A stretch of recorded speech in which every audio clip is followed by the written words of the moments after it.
이 시각 특징주 좀 더 자세히 들어보겠습니다. 이상로 대표님. 네, 안녕하십니까. 이상로입니다. 자, 오늘 특징적으로 봐야 되는 부분, 한국전력에 대한 부분 말씀을 드리도록 하겠습니다.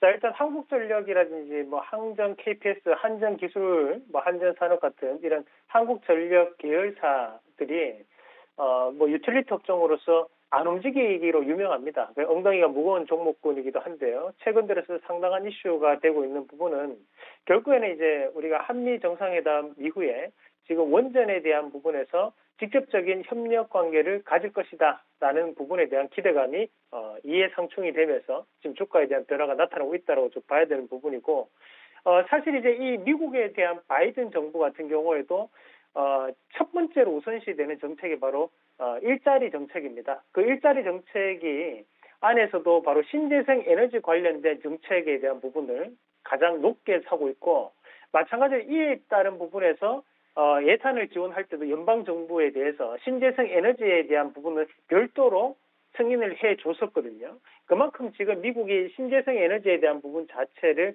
상당 부분 영향을 주고 있는 부분이라고 보셔야 되는데, 왜 이 신재생 에너지하고 그리고 지금 원전 사업과 연결이 되느냐라는 건데요. 원전에는 두 가지 부분으로 나뉘게 됩니다. 하나는 이제 우리가 일반적으로 큰 원전들, 일본의 후쿠시마 오염수를 발생시켰던 그런 상용 원전이라고 하는 대형 원전들을 뜻하는 부분이고요.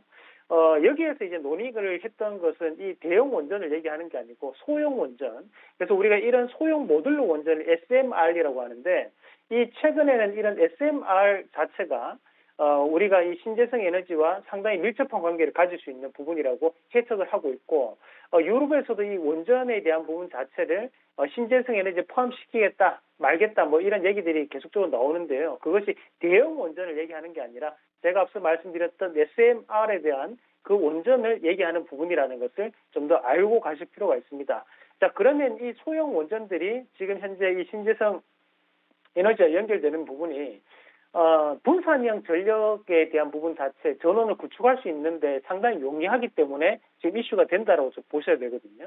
그러면 기존 원전 대비해서 가격도 상당히 저렴한 편이고, 우리가 이 원전이라고 했을 때 항상 위험한 부분 자체를 많이 떠올리시게 되고, 거기에 따라서 오염되는 게 아니냐라는 얘기를 하는데, 소형 원전들 같은 경우에는 대형 원전 대비해서 10분의 1로 위험도가 감소합니다. 마찬가지로 오염에 대한 부분에서도 100분의 1로 감소하는 그런 모습들이 많이 나타나고 있기 때문에 현재는 이런 소형 원전에 대해서 상당한 개발 붐이 이루어질 수 있는 그런 가능성을 좀 높게 평가를 하고요.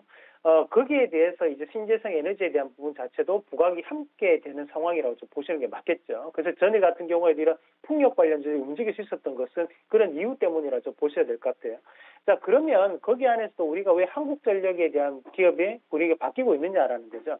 이 한국전력 같은 경우에는 우리가 이런 전력 전기 공사에 대한 부분에서 실질적으로 필수적으로 들어갈 수밖에 없는 그런 기업이라고 좀 보시는 게 가장 알맞은 판단이라고 볼 수 있는 부분이고, 마찬가지로 지금 한국전력 같은 경우에 성수기를 우리가 따져본다면 우리가 항상 2분기와 3분기 넘어서는 그 무더위와에 대한 부분 자체가 부각이 될 때 이런 한국전력에 대한 움직임이 상당히 긍정적으로 나타났었는데, 최근에 주가도 상당 부분 빠져있는 그런 상황이었습니다.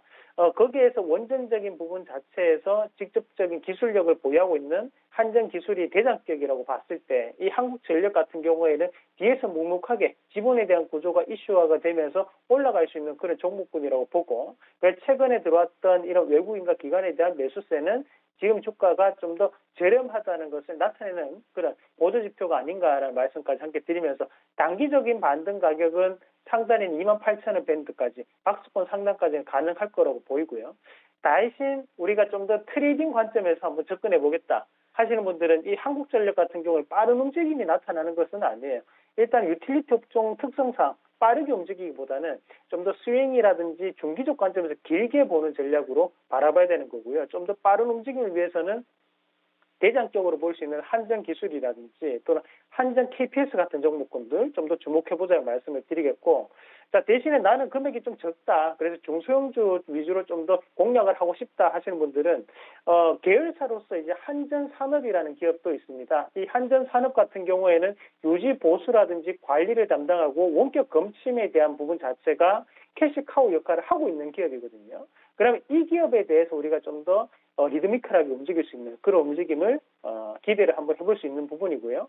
그리고 우리가 테마격으로 본다면 오르비텍 같은 종목군들도 지금 신고가를 앞두고 있다가 다시 한번 더 조정 양상이 나타나는데 저는 충분히 다시 한번 신고가 가능성이 좀 있다라고 봐요. 그래서 그런 기업들까지 한번 눈여겨보신다면 이 원전 관련주, 특히 이제 전력 관련된 부분에서는 쉽게 이런 흐름이 빠지진 않을 것 같습니다. 결국에는 풍력이라든지 태양광 이런 그린 뉴딜과 또다시 밀접하게 연관될 수 있는 분위기이기 때문에 우리가 좀 더 긴 호흡을 가지고 바라보신다면 좀 더 큰 수익이 나지 않을까라는 말씀까지 함께 드리도록 하겠습니다.